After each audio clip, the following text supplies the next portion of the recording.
Bom, rapaziada, é o seguinte, olha, quando você pensa em transformação da energia, em mudança de um tipo de energia para outro, inevitavelmente vai ter que acontecer alguma coisa pelo meio do caminho. Presta atenção, ó.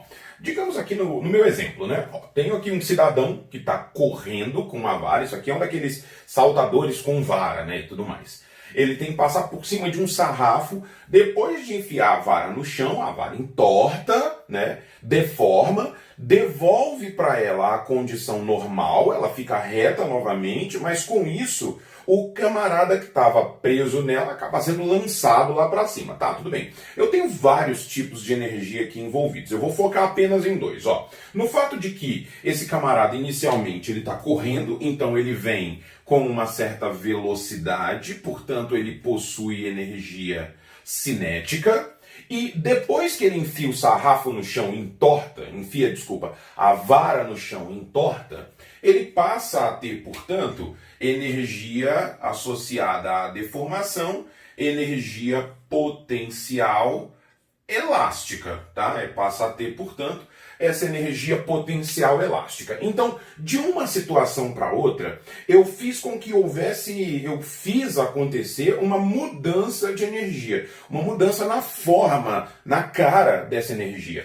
E aqui eu não chamei de energia cinética ou energia potencial, eu chamei forma 1, forma 2, ambas formas energéticas. Eu preciso fazer, portanto, com que uma cara dessa energia mude para outra cara de energia. Para isso acontecer, eu tive que entortar a vara, ou seja, tive que fazer se manifestar sobre ela a força elástica.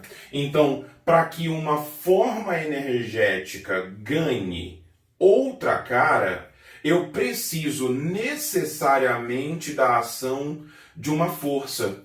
Toda vez que uma força atua sobre um corpo, eu faço com que a cara da energia que aquele corpo carrega seja necessariamente modificada. É por meio da força que eu provoco, que eu promovo a alteração de energia. Então essa transformação de energia, ela vai ter um nome próprio. A transformação de energia a gente chama de trabalho. O trabalho de uma força,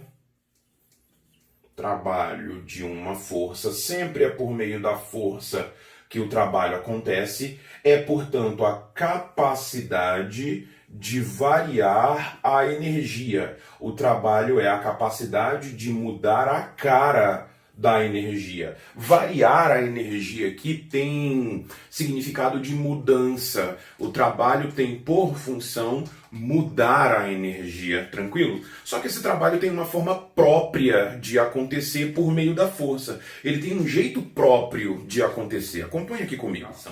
O que é o trabalho? Bom, primeiro, só para deixar a coisa muito clara, são duas coisas diferentes. O trabalho é a variação da energia. Há trabalho quando há variação da energia. Mas como é que ele age? Como é que ele atua? Quando eu quiser fazer essa energia variar, o que eu preciso fazer? Então, para isso, a gente vai deixar um mecanismo de ação. Né? Como é que a força atua de modo a fazer com que a energia varie? Então aqui o que eu tenho é um bloquinho, qualquer coisa, não interessa o que, uma cadeira que você quer empurrar, por exemplo, e eu quero fazer essa cadeira sair do lugar. Eu quero que ela se desloque, por exemplo, de uma distância D, tanto faz qual é essa distância, eu quero que ela se desloque de uma quantidade D aqui para frente, mais ou menos desse jeito, tá?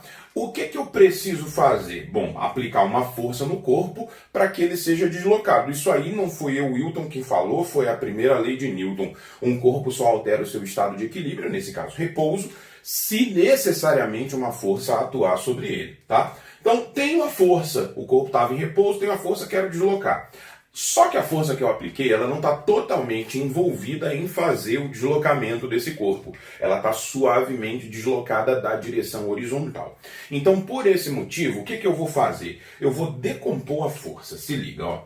Uma parcela dessa força aqui na direção horizontal, uma componente aqui dessa força na direção horizontal, e uma outra componente dessa força na direção vertical.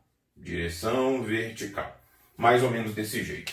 Dessas duas componentes, aquela que é eficaz, aquela que é efetiva para que o corpo se desloque da maneira que eu quero, é essa componente aqui. Associado a isso, então, dizemos que o trabalho da força F vai ser dado pelo produto entre a componente Fx e o deslocamento do corpo, tá? Isso é um negócio muito importante, porque não é só o produto de uma componente pelo deslocamento, é o produto entre a componente da força, que é paralela ao deslocamento, e o deslocamento em si. Ou seja, se ao invés de arrastar esse corpo para cima eu quisesse levantar ele, a força que interessaria para mim seria essa força Fy. Então ali seria Fy vezes a altura h que o corpo precisa subir. O que interessa para a gente sempre é ficar atento a qual é a componente da força que eu quero que realize essa tarefa em si. Pensando nisso, então, esse ângulo aqui, ó, se eu disser para você que ele vale θ, essa componente Fx aqui, tá juntinho do ângulo, fica F vezes o cosseno de θ.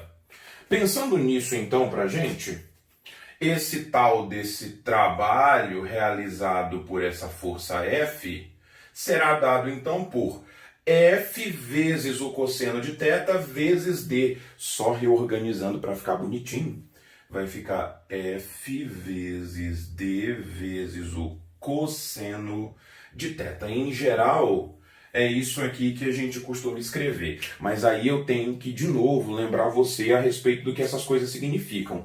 D é o deslocamento, tá? Na direção que eu quero que esse deslocamento aconteça, não tem que ser na horizontal, não tem que ser na vertical, é na direção que você quiser, tá? E θ é o ângulo, o menor ângulo entre a força e o deslocamento. Ou seja, eu estou sempre tomando a componente da força que é paralela ao deslocamento que eu tenho. Só para deixar as coisas mais estabelecidas, olha, como o trabalho é força vezes deslocamento, então a gente pode dizer que a unidade de trabalho é, no Sistema Internacional de Unidades, o Newton vezes metro, que a gente chama de Joule, tá? Como o trabalho é variação de energia, então a variação de energia terá por unidade também o Joule. Unidade dessa energia, Joule do mesmo jeito. Ah, já que a variação de energia é Joule, então tanto a variação de energia cinética como a variação de energia potencial podem ser dados em Joule sem problema nenhum. Energia do Sistema Internacional, sempre Joule, porque o trabalho é Joule também. Tranquilo? Tudo jóia? Bom, então olhando para as caras agora do trabalho, das energias, como é que atuam os trabalhos daquelas associados àquelas energias potenciais que a gente havia discutido, energia potencial gravitacional e energia potencial elástica? Acompanhe aqui para você ver como que fica a cara de cada um desses trabalhos. Olha só.